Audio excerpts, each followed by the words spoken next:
हरिः ओम। श्री राम गीता। श्री गणेशाय नमः। श्री सरस्वत्यै नमः। श्री सद्गुरु चरण पद्कमलारविन्दाभ्यां नमः। दक्षिणे लक्ष्मणो यस्य वामे तु जनकात्मजा पुरतो मारुतिर्यस्य तं वन्दे रघुनन्दनम्। श्रीमहादेव उवाच।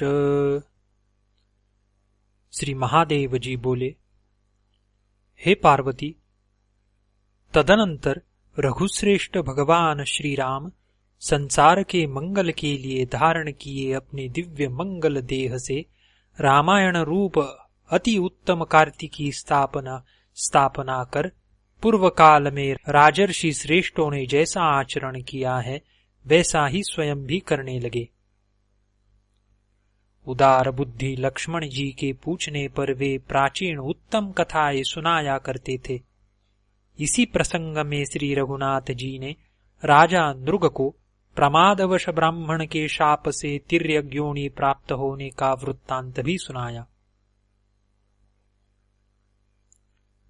किसी दिन भगवान श्री राम, जिनके चरण कमलों की सेवा साक्षात श्री लक्ष्मी जी करती है, एकांत में बैठे हुए थे।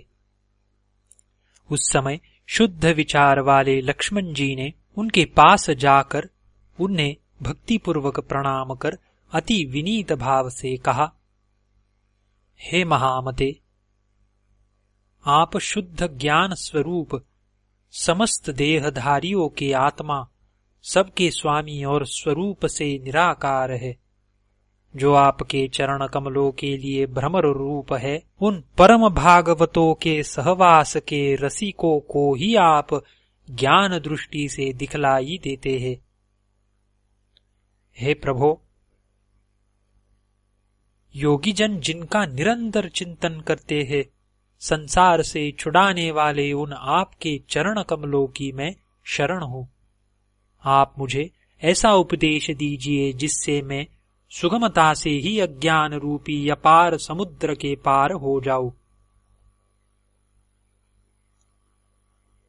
श्री लक्ष्मण जी की ये सारी बातें सुनकर शरणागत वत्सल भूपाल शिरोमणि भगवान श्री राम सुनने के लिए उत्सुक हुए लक्ष्मण को उनके अज्ञानांधकार का नाश करने के लिए प्रसन्न चित्त से ज्ञानोपदेश करने लगे।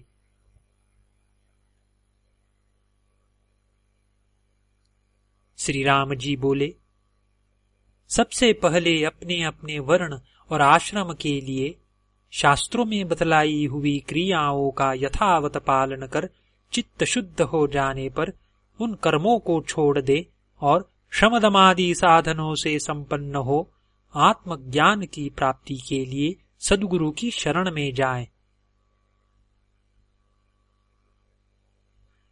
कर्म देहांतर की प्राप्ति के लिए ही स्वीकार किए गए हैं, क्योंकि उनमें प्रेम रखने वाले पुरुषों से इष्ट अनिष्ट दोनों ही प्रकार की क्रियाएं होती है।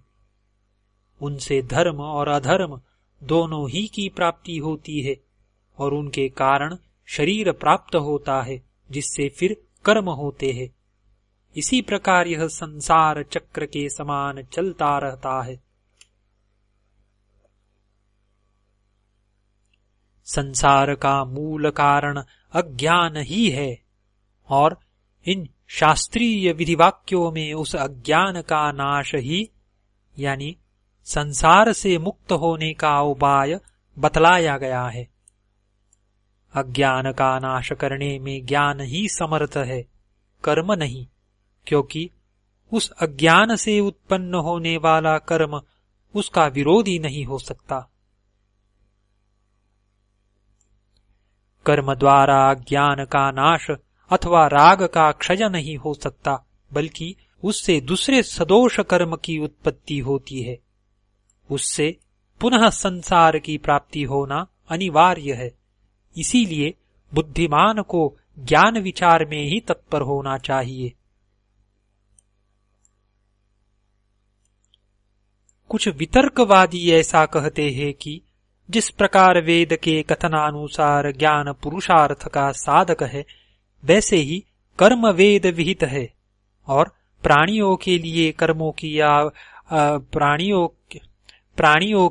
कर्मों की अवश्य कर्तव्यता का विधान भी है। इसीलिए वे कर्म ज्ञान के सहकारी हो जाते हैं। साथ ही श्रुति ने कर्म न करने में दोष भी बतलाया है। इसीलिए मुमुक्षु को कर्म सदा ही करते रहना चाहिए। और यदि कोई कहे कि ज्ञान स्वतंत्र है एवं निश्चय ही अपना फल देने वाला है, उसे मन से भी किसी और की सहायता की आवश्यकता नहीं है, तो उसका यह कहना ठीक नहीं। क्योंकि जिस प्रकार वेदोक्त यज्ञ सत्य कर्म होने पर भी अन्य कारक आदि की अपेक्षा करता ही है, उसी प्रकार विधि से प्रकाशित कर्मों के द्वारा ही ज्ञान मुक्ति का साधक हो सकता है। अतः कर्मों का त्याग उचित नहीं है। ऐसा जो कोई कुतर्की कहते हैं, उनके कहने में प्रत्यक्ष विरोध होने के कारण वह ठीक नहीं है। क्योंकि कर्म देहाभिमान से होता है और ज्ञान अहंकार के नाश होने पर सिद्ध होता है। वेदांत वाक्यों का विचार करते करते विशुद्ध विज्ञान के प्रकाश से उद्भासित जो चरम आत्मवृत्ति होती है, उसी का नाम विद्या है, यानी आत्मज्ञान है। इसके अतिरिक्त कर्म संपूर्ण कारकादि की सहायता से होता है, किंतु विद्या समस्त कारकादि का यानी अनित्यत्व की भावना द्वारा नाश कर देती है। इसीलिए समस्त इंद्रियों के विषयों से निवृत्त होकर निरंतर आत्मानुसंधान में लगा हुआ बुद्धिमान पुरुष संपूर्ण कर्मों का सर्वथा त्याग कर दे। क्योंकि विद्या का विरोधी होने के कारण कर्म का उसके साथ समुच्चय नहीं हो सकता।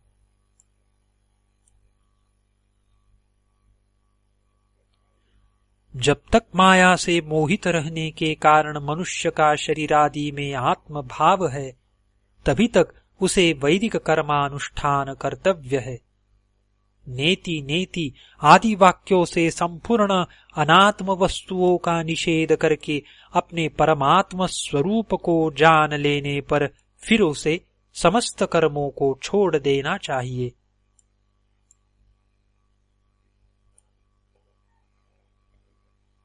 जिस समय परमात्मा और जीवात्मा के भेद को दूर करने वाला प्रकाशमय विज्ञान अंतःकरण में स्पष्टतया भासित होने लगता है, उसी समय आत्मा के लिए संसार प्राप्ति की कारण माया अनायास ही कारकादि के सहित लीन हो जाती है।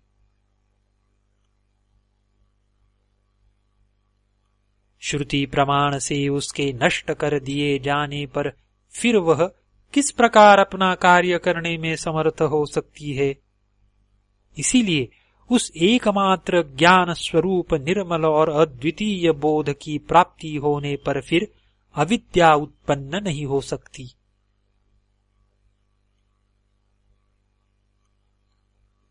जब एक बार नष्ट हो जाने पर अविद्या का फिर जन्म ही नहीं होता, तो बोधवान को मैं करता हूं ऐसी बुद्धि कैसे हो सकती है। इसीलिए ज्ञान स्वतंत्र है। उसे जीव के मोक्ष के लिए किसी और यानी कर्मादि की अपेक्षा नहीं है। वह स्वयं अकेला ही उसके लिए समर्थ है।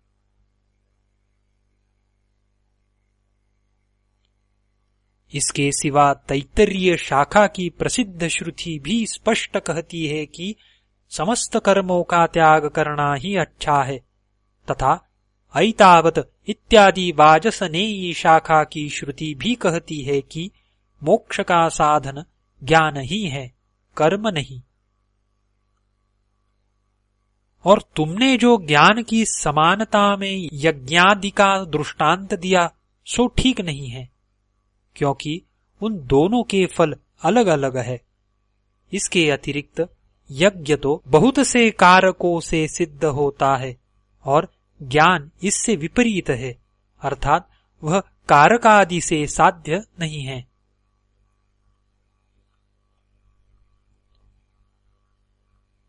कर्म के त्याग करने से मैं अवश्य प्रायश्चित्त भागी होऊंगा, ऐसी अनात्म बुद्धि अज्ञानियों को हुआ करती है, तत्वज्ञानियों को नहीं।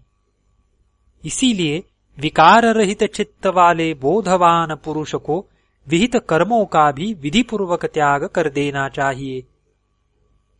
फिर शुद्ध चित्त होकर श्रद्धा पूर्वक गुरु की कृपा से तत्वमसि इस महावाक्य के द्वारा परमात्मा और जीवात्मा की एकता जानकर सुमेरु के समान निश्चल एवं सुखी हो जाए।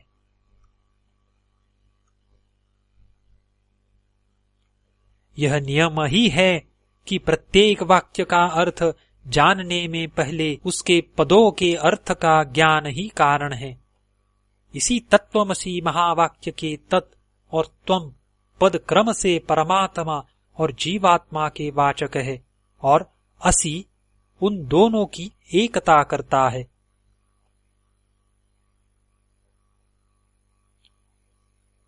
इन दोनों यानी जीवात्मा और परमात्मा, इन दोनों में जीवात्मा प्रत्यक अंत यानी अंतःकरण का साक्षी है और परमात्मा परोक्ष यानी इंद्रियातीत है। इस वाच्यार्थ रूप विरोध को छोड़कर और लक्षणावृत्ति से लक्षित उनकी शुद्ध चेतनता को ग्रहण कर उसे ही अपना आत्मा जाने और इस प्रकार एक ही भाव से स्थित हो।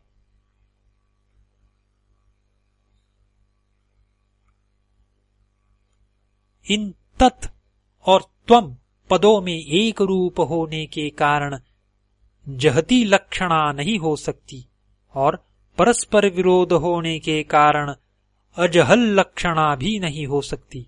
इसीलिए सो अयम यानी यह वही है। इन दोनों पदों के अर्थ की भांति इन तत् और त्वम पदों में भी भाग त्याग लक्षणा ही निर्दोषता से हो सकती है।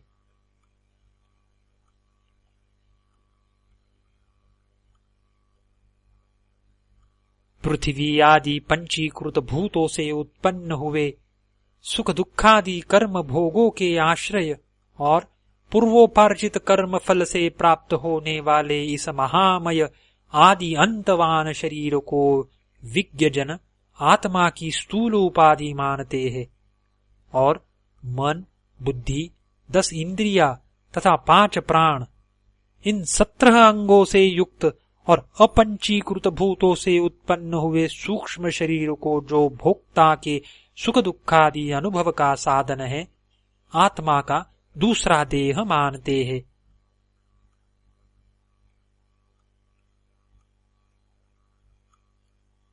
इनके अतिरिक्त अनादि और अनिर्वाच्य मायामय कारण शरीर ही जीव का तीसरा देह है। इस प्रकार उपाधि भेद से सर्वथा पृथक स्थित अपने आत्म रूप को क्रमशः बाध यानी उपाधियों का बाध करते हुए अपने हृदय में निश्चय करे। स्फटिक मणि के समान यह आत्मा भी यानी अन्नमयादि भिन्न भिन्न कोशों में उनके संग से उन्हीं के आकार का भासने लगता है, किंतु इसका भली प्रकार विचार करने से यह अद्वितीय होने के कारण असंग रूप और अजन्मा निश्चित होता है। त्रिगुणात्मिका बुद्धि की ही स्वप्न, जागृत और सुषुप्ति भेद से 3 प्रकार की वृत्तियां दिखाई देती हैं, किंतु इन तीनों वृत्तियों में से प्रत्येक का एक दूसरे में व्यभिचार होने के कारण ये तीनों ही एकमात्र कल्याण स्वरूप नित्य पर ब्रह्म में मिथ्या है, अर्थात उसमें इन वृत्तियों का सर्वथा अभाव है।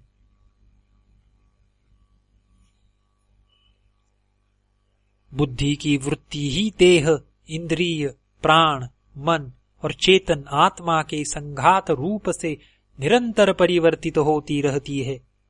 यह वृत्ति तमोगुण से उत्पन्न होने वाली होने के कारण अज्ञान रूपा है और जब तक यह रहती है तब तक ही संसार में जन्म होता रहता है।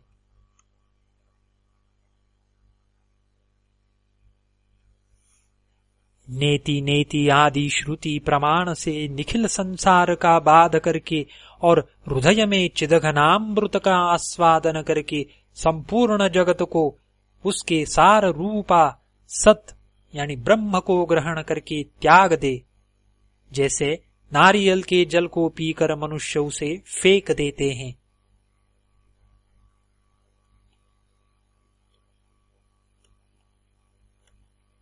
आत्मा न कभी मरता है न जन्मता है, वह न कभी क्षीण होता है और न बढ़ता ही है। वह पुरातन संपूर्ण विशेषणों से रहित सुख स्वरूप स्वयं प्रकाश सर्वगत और अद्वितीय है।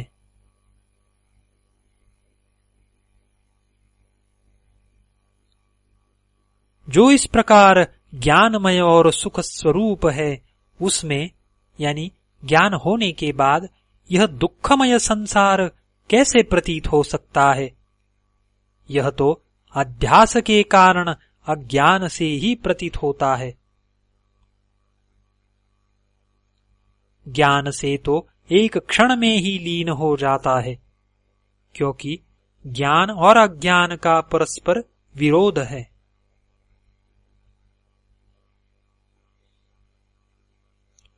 भ्रम से जो अन्य में अन्य की प्रतीति होती है, उसी को विद्वानों ने अध्यास कहा है। जिस प्रकार असर्प रूप रज्जु में सर्प की प्रतीति होती है, उसी प्रकार ईश्वर में संसार की प्रतीति हो रही है।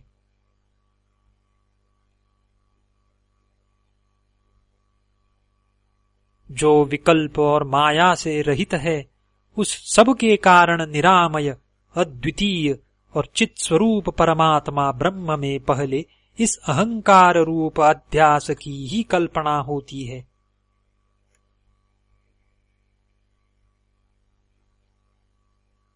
सबके साक्षी आत्मा में इच्छा, अनिच्छा, राग, द्वेष और सुख दुखादि रूप बुद्धि की वृत्तियां ही जन्म मरण रूप संसार की कारण हैं, क्योंकि सुषुप्ति में इनका अभाव हो जाने पर हमें आत्मा का सुख रूप से भान होता है।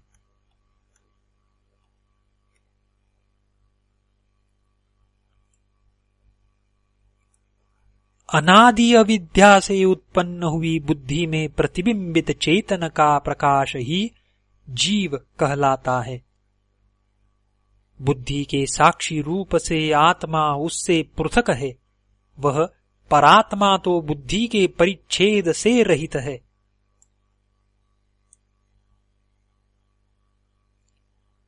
अग्नि से तपे हुए लोहे के समान चिदाभास साक्षी आत्मा तथा बुद्धि के एकत्र रहने से परस्पर अनन्याध्यास होने के कारण क्रमशः उनकी चेतनता और जड़ता प्रतीत होती है। अर्थात जिस प्रकार अग्नि से तपे हुए लोह पिंड में अग्नि और लोहे का तादात्म्य हो जाने से लोहे का आकार अग्नि में और अग्नि की उष्णता लोहे में दिखाई देने लगती है, उसी प्रकार बुद्धि और आत्मा का तादात्म्य हो जाने से आत्मा की चेतनता बुद्धि आदि में और बुद्धि आदि की जड़ता आत्मा में प्रतीत होने लगती है। इसीलिए अध्यासवश बुद्धि से लेकर शरीर पर्यंत अनात्म वस्तुओं को ही आत्मा मानने लगते हैं।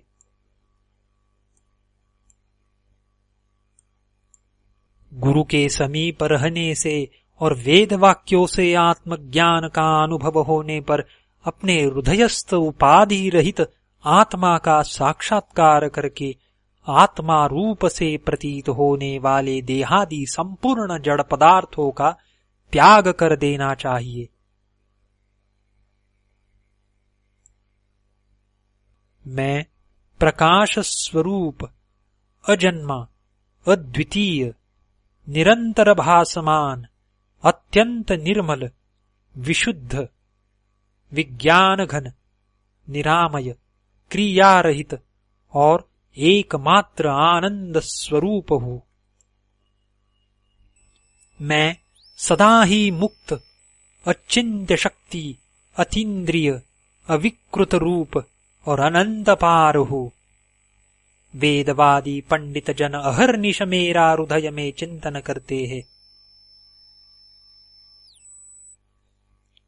इस प्रकार सदा आत्मा का अखंड वृत्ति से चिंतन करने वाले पुरुष के अंतःकरण में उत्पन्न हुई विशुद्ध भावना तुरंत ही कारकादि के सहित अविद्या का नाश कर देती है। जिस प्रकार नियमानुसार सेवन की हुई औषधि रोग को नष्ट कर डालती है।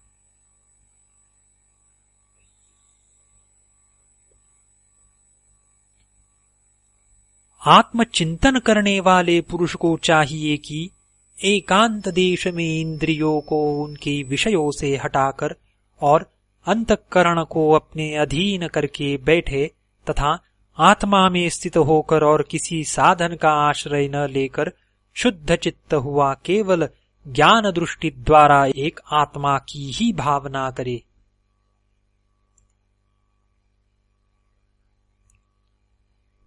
यह विश्व परमात्मा स्वरूप है ऐसा समझकर इस सब को कारण रूप आत्मा में लीन करे। इस प्रकार जो पूर्ण चिदानंद स्वरूप से स्थित हो जाता है उसे बाह्य अथवा आंतरिक किसी भी वस्तु का ज्ञान नहीं रहता।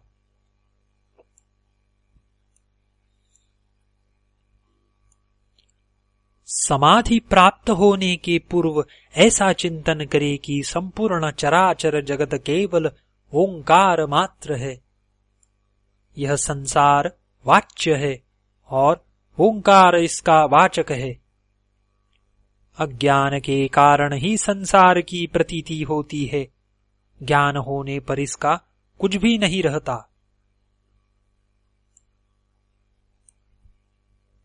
ओंकार में अ, उ और म ये तीन वर्ण हैं। इनमें से अकार विश्व यानी जागृति के अभिमानी का वाचक है। उकार तेजस यानी स्वप्न का अभिमानी कहलाता है और मकार प्राज्ञ यानी सुषुप्ति के अभिमानी को कहते हैं। यह व्यवस्था समाधि लाभ से पहले की है। तत्व दृष्टि से ऐसा कोई भेद नहीं है। नाना प्रकार से स्थित अकार रूप विश्व पुरुष को उकार में लीन करे और ओंकार के द्वितीय वर्ण तेजस रूप उकार को उसके अंतिम वर्ण मकार में लीन करे। फिर कारणात्मा प्राज्ञ रूप मकार को भी चिदघन रूप परमात्मा में लीन करे और ऐसी भावना करे कि वह नित्य मुक्त विज्ञान स्वरूप उपाधिहीन निर्मल परब्रह्म मैं ही हूँ। इस प्रकार निरंतर परमात्मा भावना करते करते जो आत्मानंद में मग्न हो गया है तथा जिसे संपूर्ण दृश्य प्रपंच विस्मृत हो गया है, वह नित्य आत्मानंद का अनुभव करने वाला जीवन मुक्त योगी निस्तरंग समुद्र के समान साक्षात मुक्त स्वरूप हो जाता है। इस प्रकार जो निरंतर समाधि योग का अध्यास करता है, जिसके संपूर्ण इंद्रिय गोचर विषय निवृत्त हो गए हैं तथा जिसने काम क्रोधादि संपूर्ण शत्रुओं को परास्त कर दिया है, उस छहों इंद्रियों यानी मन और 5 ज्ञानेन्द्रियों को जीतने वाले महात्मा को मेरा निरंतर साक्षात्कार होता है।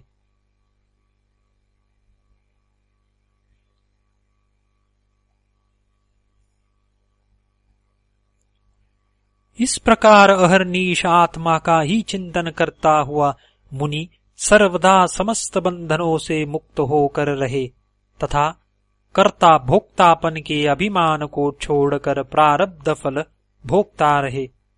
इससे वह अंत में साक्षात मुझ में ही लीन हो जाता है।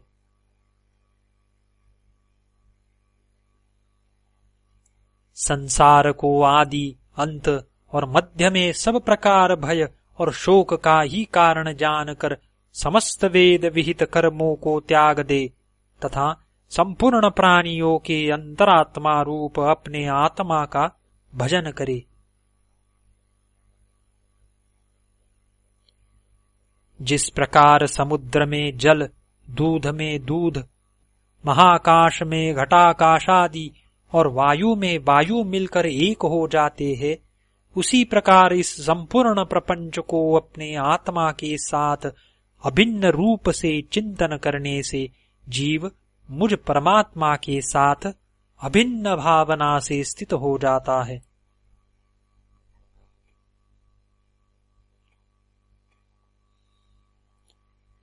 यह जो जगत है वह श्रुति, युक्ति और प्रमाण से बाधित होने के कारण चंद्र भेद और दिशाओं में होने वाले दिग्भ्रम के समान मिथ्या ही है, ऐसी भावना करता हुआ लोक यानी व्यवहार में स्थित मुनि इसे देखे।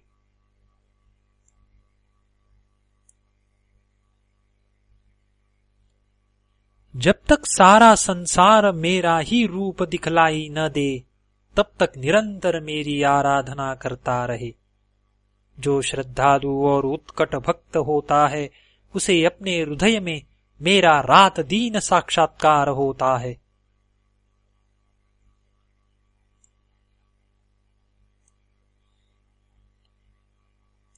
हे प्रिय, संपूर्ण श्रुतियों के सार रूप इस गुप्त रहस्य को मैंने निश्चय करके तुमसे कहा है। जो बुद्धिमान इसका मनन करेगा वह तत्काल समस्त पापों से मुक्त हो जाएगा। भाई, यह जो कुछ जगत दिखाई देता है वह सब माया है। इसे अपने चित्त से निकालकर मेरी भावना से शुद्ध चित्त और सुखी होकर आनंदपूर्ण और क्लेश शून्य हो जाओ। जो पुरुष अपने चित्त से मुझ गुणातीत निर्गुण का अथवा कभी कभी मेरे सगुण स्वरूप का भी सेवन करता है वह मेरा ही रूप है। वह अपनी चरण रज के स्पर्श से सूर्य के समान संपूर्ण त्रिलोकी को पवित्र कर देता है।